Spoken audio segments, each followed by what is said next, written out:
वक्त हमारी मौजूदगी दिल्ली के कनॉट प्लेस है।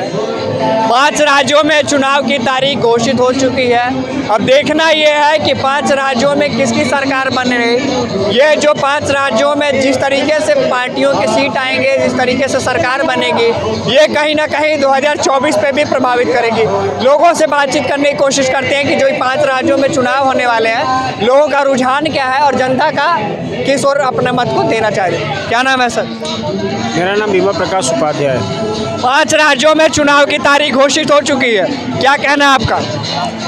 देखिए, ये सही है कि 5 राज्यों में चुनाव की घोषणा हो चुकी है और तकरीबन सबकी लिस्टें भी पास हो चुकी हैं। कौन सा उम्मीदवार कहाँ से लड़ेगा, कैसे लड़ेगा और कौन कितनी सीटों पे लड़ेगा, सारी बातें हो चुकी हैं। मैं आपको बता दूं, चुनाव विकास और देश के ऊपर लड़ा जाएगा, राष्ट्रवाद के ऊपर लड़ा जाएगा, शिक्षा के ऊपर लड़ा जाएगा, योजनाओं के ऊपर लड़ा जाएगा।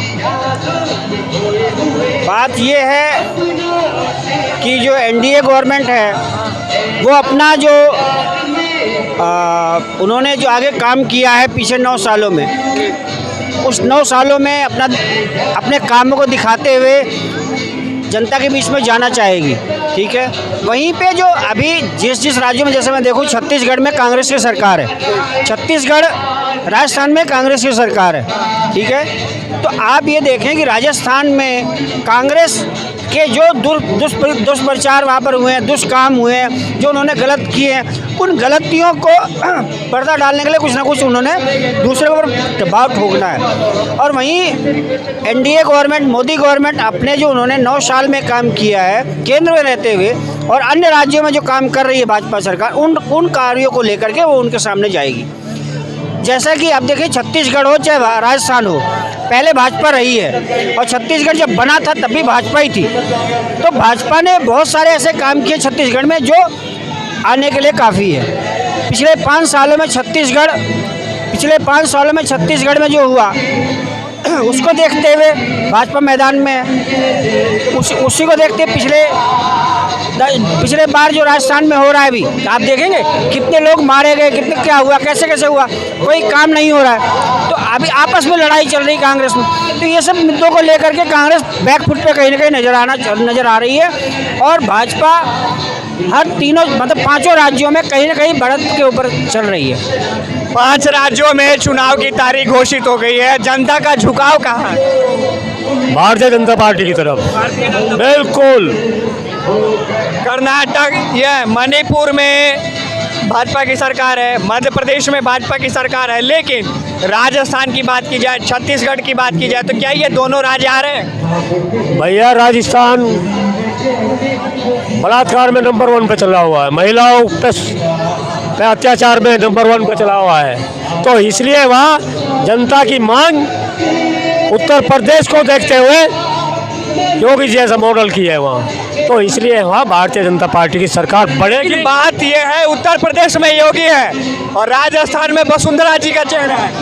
मैं ये कह रहा हूँ कि योगी मॉडल जैसे कि, मैं योगी जी को नहीं बोल रहा हूँ, मैं ये कह रहा कि आज भारतीय जनता पार्टी ने यहाँ काम किया है, यहाँ गुंडागर्दी कम कराई है, यहाँ चोरी चकोरों को लगाम लगाई है, यहाँ भ्रष्टाचारियों पे मुंह को बंद किया गया है और उनको सलाखों के पीछे तक पहुँचाने का काम किया है।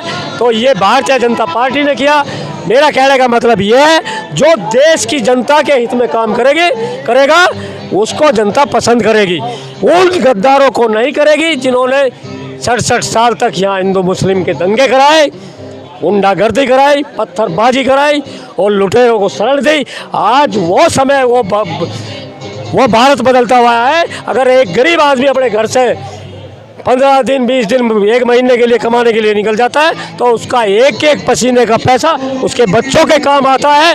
क्यों आता है? क्योंकि वो आज अपना अकाउंट में इधर से पैसा ट्रांसफ़र होता है, उसके सीधा बच्चों को मिलता है। कि मणिपुर में जो घटना हुई, अभी तक उस पर कुछ अंकुश नहीं लगा। मणिपुर की जनता उसे भूल पाएगी? मणिपुर की घटना आज की नहीं है, मणिपुर की घटना सर 68-67 से चल रही है। ठीक है, वहाँ कोई पार्टी या कोई उसका झगड़ा नहीं है। वहाँ के जो संगठन हैं, वहाँ के जो अपने आदिवासी लोग हैं या जो वहाँ के लोग, उनकी अपनी लड़ाई है। उस लड़ाई को कोई बंद नहीं करा सकता। आज की नहीं चल रही है वो लड़ाई, बस ये है कोई तूल दे देता है, एक तरफ से कोई भड़क जाता है, दूसरी तरफ से भड़का देता है। तो ये लड़ाई मणिपुर की कोई मणिपुर की लड़ाई नहीं है, पहली बात तो।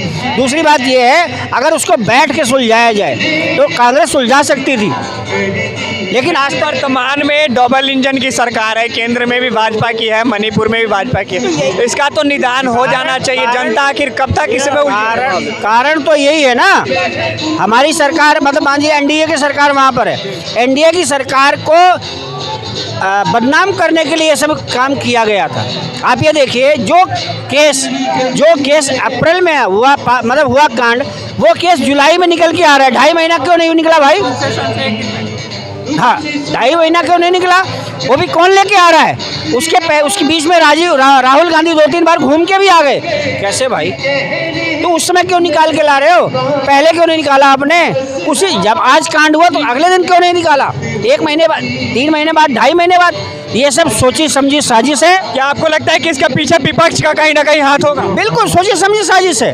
अगर राहुल जी कह रहे हैं कि 2.5 महीने पहले ये काम हुआ, तो 2.5 महीने से आप कहाँ थे भाई? 2.5 महीने क्यों नहीं लेकर के आए? सेशन चालू हो रहा है, उसके 1 दिन पहले रात को आप लेकर के आ जाते।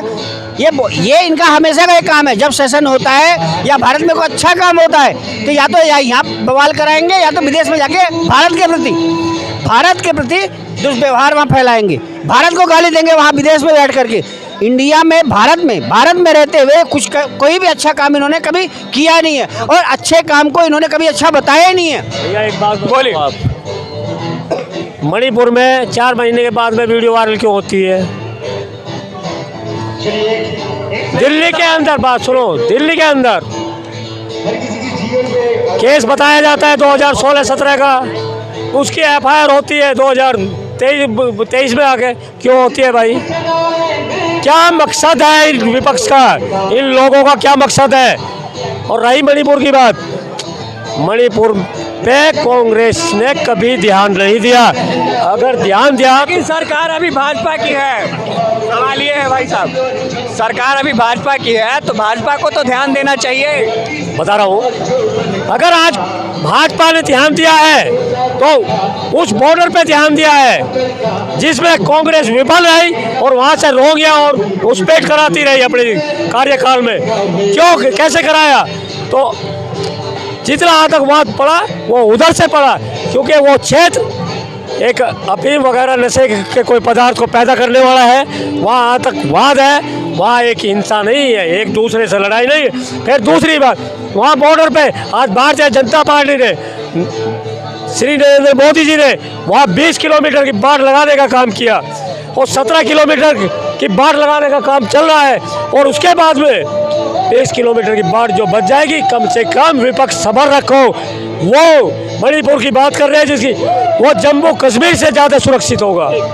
भाई साहब, सवाल ये है कि मान लीजिए कभी मणिपुर, कभी राजस्थान, कभी बंगाल, इन राज्यों पे क्यों लोग जा रहे हैं? ये क्यों नहीं कह रहे कि देश की बेटियों के साथ ऐसा हो? देश की बेटियों का मैं तो एक ही बात कहना चाहता हूँ, बस अब तक जो मोदी ने कर दिया, आज हमारी 95% लड़की सुरक्षित है। जो पहले हो रहा था इन सब लोगों को पता है, क्योंकि ये लोग लड़की को नहीं मानते कुछ भी, वो हमें पता है।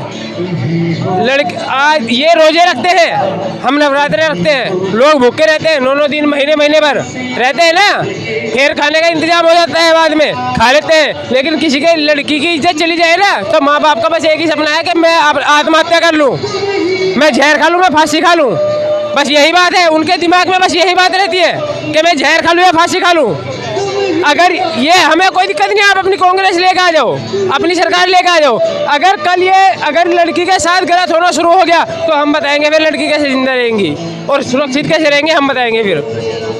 5 राज्यों में चुनाव की तारीख घोषित हो गई, क्या लगता है कौन आ रहा है? हमारा तो योगी है। योगी है? हाँ, लेकिन योगी उत्तर प्रदेश में है। हाँ, तो यहाँ पे मोदी आएगा, यहाँ पे योगी मोदी दोनों रहेंगे बस, और कोई नहीं आएगा। जब बात मान लीजिए विपक्ष ये कहता है कि मणिपुर पे घेरता है भाजपा को, और भाजपा कहती है राजस्थान, बंगाल, छत्तीसगढ़, इन तमाम चीज़ों की, आखिर आम जनता को इससे निवारण कब मिलेगा? देखिए, आम जनता को निवारण आम जनता के पास है। देखिए, ये जनता नहीं कहती है, ये जो तथाकथित जो नेता है, जो विपक्षी पार्टियां वो कहती हैं, समझ रहे हैं। आप देखिए, जनता पहले से सुदृढ़ है, समृद्ध है, पढ़ लिख रही है, खा पी रही है। आज देखिए, कोरोना काल से इधर कोरोना काल के बाद जनता कितना उत्साहित है, कितना उत्साह से काम कर रही है। सारे त्यौहार सारे कुछ मना रही है और किसी चीज़ का कोई व्यवधान नहीं है। व्यवधान सिर्फ इनके अंदर है, क्योंकि इनकी कमाई बंद हो गई है। समझ रहे हैं आप, सिर्फ इनकी कमाई बंद हो गई है कि हमारा आवक जो है वो मिल नहीं रहा है, सिर्फ जावक हो रहा है, हमारे पॉकेट का पैसा आ नहीं रहा। ये कांग्रेसी और तथाकथित जो विपक्षी पार्टी है उनके पास है। जनता परेशान नहीं है, जनता खुश है। और क्योंकि जनता ऐसे ऐसे काम हो रहे हैं इस समय कि जनता भारत का नाम स्वर्ण अक्षरों में लिखा जा रहा है कहीं ना कहीं। ठीक है, आज नहीं, ये हमको 10 साल बाद पता चलेगा। हमारे बच्चे जब बड़े होंगे ना, वो बताएंगे, उनको पता चलेगा हमने क्या किया। यानी फिर से 5 राज्यों में भाजपा की वापसी हो रही है। देखिए, कोई भी सब अपना अपना डंका बजाते हैं, ठीक है, लेकिन जो आज अभी अगर मैं देखूं, जिसको कहते हैं भौकाल हो या कोई बात हो, वो भाई साहब भाजपा के अलावा अभी किसी के ऊपर किसी की आंख नहीं है। पहली बात इसलिए नहीं है, देखो मैं नहीं कह रहा भाजपा ही आएगी, लेकिन अगर विपक्षी पार्टी है तो विपक्षी पार्टी का नेता कौन है? नेता है ही नहीं है। जब तक नेता नहीं है, घर का मुखिया बिना घर सुन, तो मुखिया है ही नहीं तो घर कैसे चलेगा? तो आपने देखा, हमने 5 राज्यों में जो चुनाव की तारीख घोषित हो गई है, चुनाव किस बेस पे होगा और चुनाव किस तरीके से होगा और चुनाव में किसकी रुझान है जनता की ओर, इन तमाम चीज़ों को लेकर आपके बीच रखने की हमने कोशिश की। देखते रहिए फेडरल भारत यूट्यूब चैनल को लाइक और सब्सक्राइब करें और बेल आइकन दबाकर लेटेस्ट अपडेट पाएं।